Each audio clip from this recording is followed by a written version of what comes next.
Hey everyone, it's Kevin. Welcome and thank you for being back to Tech Minds. Here we sit at the edge of innovation and sometimes just stare into the void.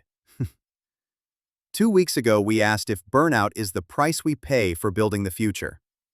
Before that, we poked the AI bear. Today, we're getting a little more personal. You've probably heard the phrase, data is the new oil. But here's a better question. If that's true, who owns the oil rig? We generate data constantly. Every search, every scroll, every blink in front of a webcam. But the second it's out of us, it's no longer ours. Or is it? Tech giants profit off our digital footprints. Governments regulate what's left. And we just keep clicking accept all cookies. So today we're diving into something deceptively simple. Who owns your data? And what does that even mean? Our guest? An anonymous data privacy lawyer. Yeah, one of those people who actually reads the terms of service. And they've got stories. Let's talk ownership, digital identity, and why deleting your account doesn't mean you're gone. You ready? Let's go. This podcast is fictional and entirely AI-generated. All guests are anonymous and represent composite identities. Opinions expressed do not reflect any individual or organization and are intended for educational and reflective purposes only. All right, joining us tonight is D. That's what we'll call him. He's a data privacy lawyer, one of those rare people who can read a 48-page terms of service and still sleep at night. D, welcome to Tech Minds. Thanks, Kevin. And yeah, sleep at night might be overstating it. Let's just say I spend a lot of time reading what people click without reading. That's gotta be a strange kind of superpower. You're the person standing between us and, digital chaos? I wish it felt that heroic. Most of my work is less about stopping chaos and more about, trying to translate it. You see, the way data moves today, there isn't really an owner, there's just users and holders, and those two are rarely the same person. That's already depressing. So you basically live in the legal gray zone of who owns what we generate. Exactly. And it gets worse when you realize that most privacy laws were written before smartphones existed. We're using 20th century rules to govern 21st century surveillance. It's like trying to moderate the internet with a fax machine. That's a quote right there. So when people say, I don't care, I've got nothing to hide, what do you think? That's like saying, I don't care who owns my house because I still get to live in it, until the landlord changes the locks. Yeah, that hits. And I think that's a good place to start. What does it actually mean to own your data? Because it's not as simple as downloading your Instagram archive and calling it a day, right? No, not even close. And that's where people get lost. They think data ownership is about possession. But it's really about control. And right now, most of us have none. So D, let's start at the root. What does it even mean to own data? Because people throw that word around like it's simple, but it feels slippery. Yeah, it's one of those words people think they understand, but owning data is, more like trying to hold on to water. You might think it's in your hands, but it's leaking out to apps, platforms, third parties, even governments. Right. Like, I sign up for a health app to track my sleep, and suddenly I'm getting ads for magnesium powder on Instagram. So, was that my data or theirs? Exactly. You generated it, your sleep habits, your trends. But the second it touched their servers, the lines blurred. And the worst part is, most of us don't even read what we're giving up. Guilty. I mean, who actually reads those 17 pages of "We respect your privacy" walls of text? No one. And they know that. It's not designed for comprehension, it's designed for consent. Not meaningful consent, just legal cover. That's bleak, man. So we're essentially playing poker with a blindfold on. Yep, and the house always wins. Okay. So if it's not about possession, is it about control? Because I keep hearing that, take back control of your data. But, what does that even mean? It means having a say in how, where, and why your data gets used. But here's the catch. The infrastructure wasn't built for that.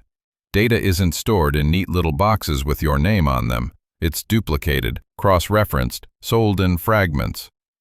Control assumes there's a single gate to lock, but in reality, there's 100 back doors. That's terrifying. So even if I delete my Facebook account, that doesn't really pull the plug? Nope. That just deletes your access, not necessarily the metadata, or the tracking footprints, or the ad profiles stitched together from third-party data brokers. So we're ghosts, still being followed even after we log out? In many cases, yeah, and that's where the conversation needs to shift, from ownership to agency. You may never own every copy of your data, but you should know who's using it, and be able to say no. And right now we can't? Not really, and most people don't even know where to start. So, let's talk about consent. It's this word plastered all over privacy policies. By continuing, you agree. But D, you mentioned earlier, that's not really real consent, right? Not in the meaningful sense, no. It's more like checkbox theater. You're presented with this wall of legal jargon, and you either click agree or you don't get the service. That's not a choice. It's coercion disguised as compliance. Right. Like when you're starving and the only food place open says, "We have one dish, take it or leave it." That's not a menu. Exactly. And here's the kicker. Most people think they've agreed to something harmless, but the language is slippery and vague on purpose. Do you have a story? Something that got stuck on your memory? Yeah. A few years ago, I worked on a case involving a dating app, won't name it, that collected real-time location data, not just city level, but down to exact GPS pings every few seconds. And users had no idea. What?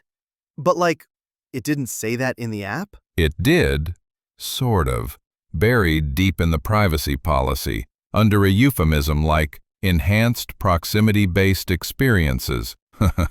Sounds like a feature, right? Wow, that's sneaky. Yeah, and get this, they were selling that data to third-party brokers, which means if you went to a certain neighborhood or stayed overnight somewhere, that movement profile became part of a behavioral data set, without your explicit awareness. That's creepy. Like someone's following you with a notebook, taking notes and then selling them. That's a good way to put it. And when we asked the company, they said, "But users gave consent." Of course they did. All 47 paragraphs of legalese with just one button, accept. Exactly. So yeah, that's the myth. Consent isn't always informed. It's not always free. Sometimes it's just surrender. So what we're really doing is giving up control while thinking we're in charge. Bingo. Insane. So, D, we've talked about consent, or the illusion of it. But let's go one step further. What does it really mean to own your data in 2025? Honestly, it means swimming against a tidal wave, because the systems we use are designed to absorb our data, not protect it. Right, like even when we're not on the platform, it's still watching. Tracking behaviors, metadata, even inferring stuff about us. Exactly. And now with AI, it's not just storing, it's learning. Your posts, your voice, your habits, they're being used to train models, to generate predictions, behaviors, even synthetic versions of you.